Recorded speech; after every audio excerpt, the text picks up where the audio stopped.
Zomo's Friends, retold by Tamara Andrews, illustrated by Benjamin Bay.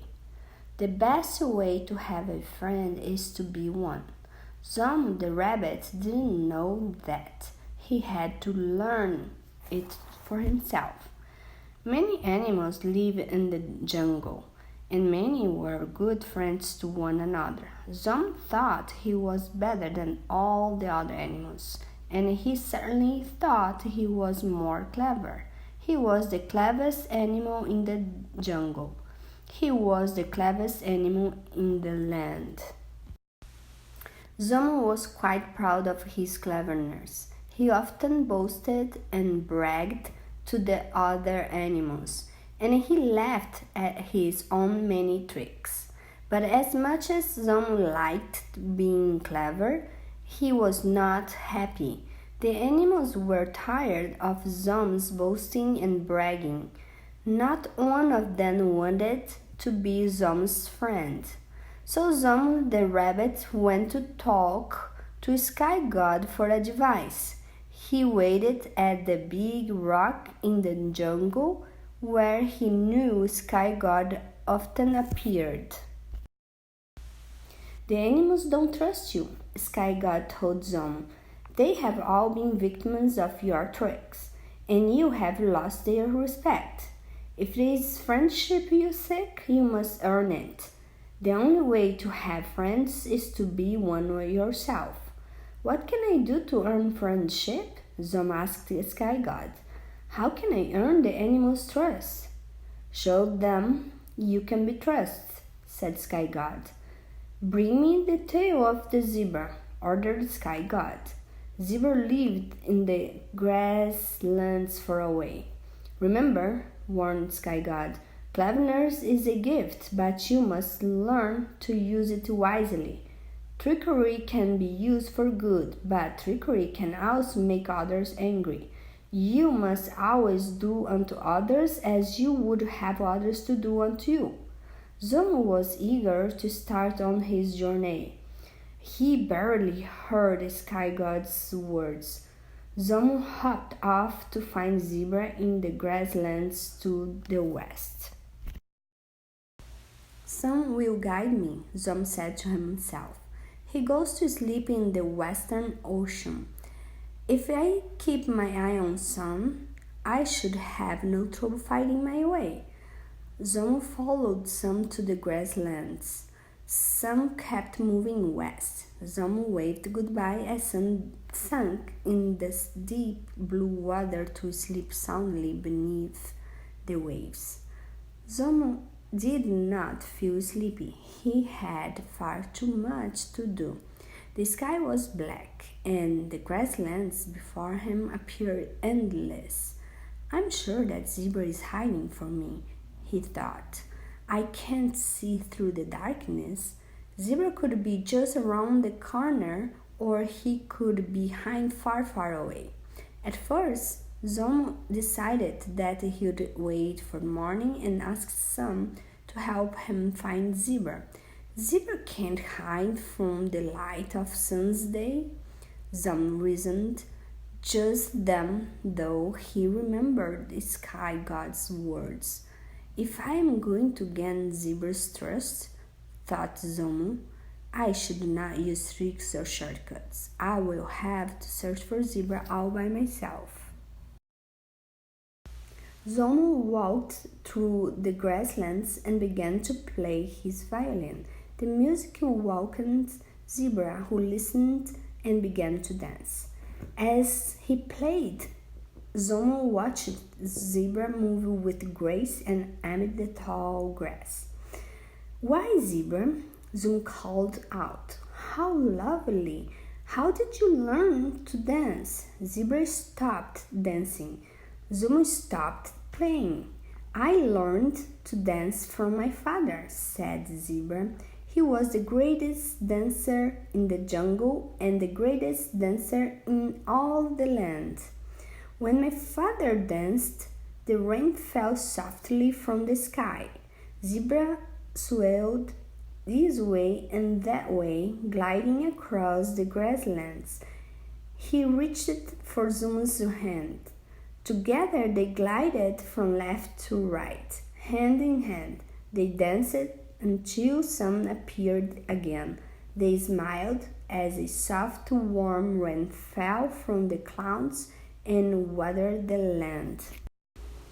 Zomo said goodbye to Zebra. He hopped back to find Sky God. Did you bring me the tail of a zebra? Asked the Sky God. Indeed, I did, Zomo replied.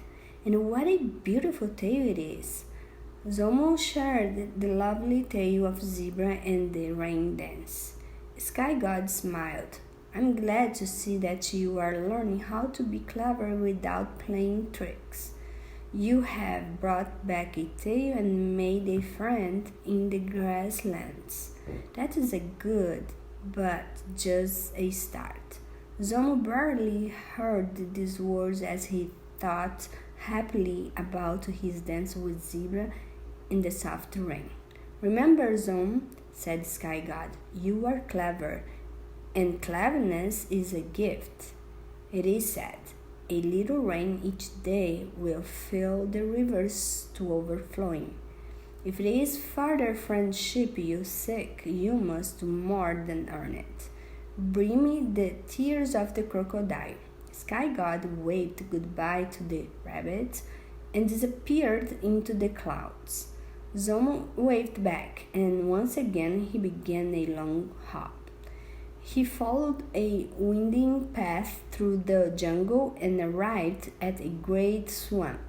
In the middle of the water lay Crocodile, fast asleep. Hey, Croc, shouted Zomo.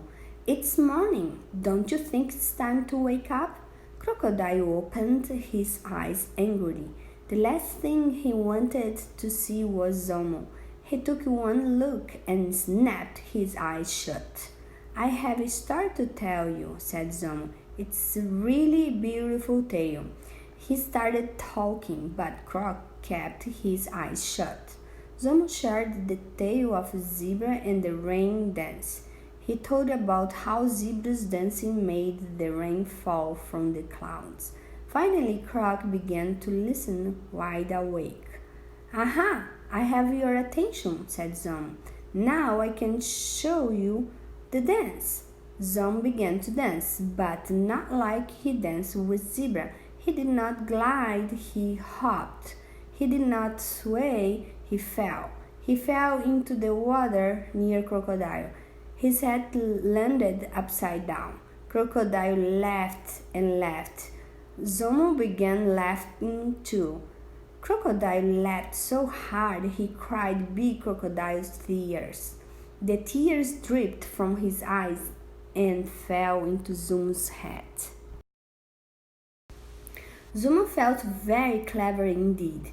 He waved goodbye to Crocodile and walked the long way back to Sky God. Once again, Sky God was impressed. So now you have a friend in the grasslands, said Sky God. You have Crocodile's friendship too. You made them smile and laugh, but these animals are not happy. They won't be happy at all until someone brings back the moon. Zomo had forgotten about the moon. The moon had been stolen years ago, and the night sky had grown very dark. I brought back the tail of zebra, thought Zomo. I brought back Crocodile's tears too. I can bring back the moon. I know it.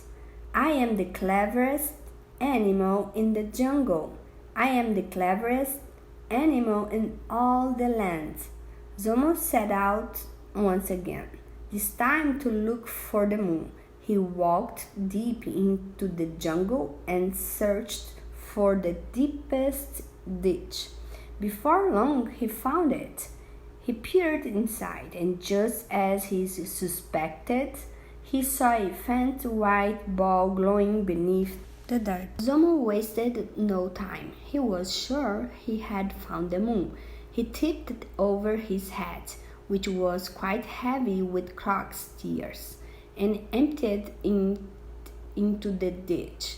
As the water in the ditch got higher and higher, the moon floated to the surface. Zomo lifted it from the water and tossed it up in the sky.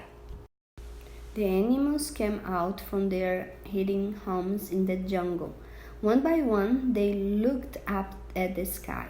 Suddenly, the animals began shouting. "Hooray for Zumba!" shouted Cassie the camel.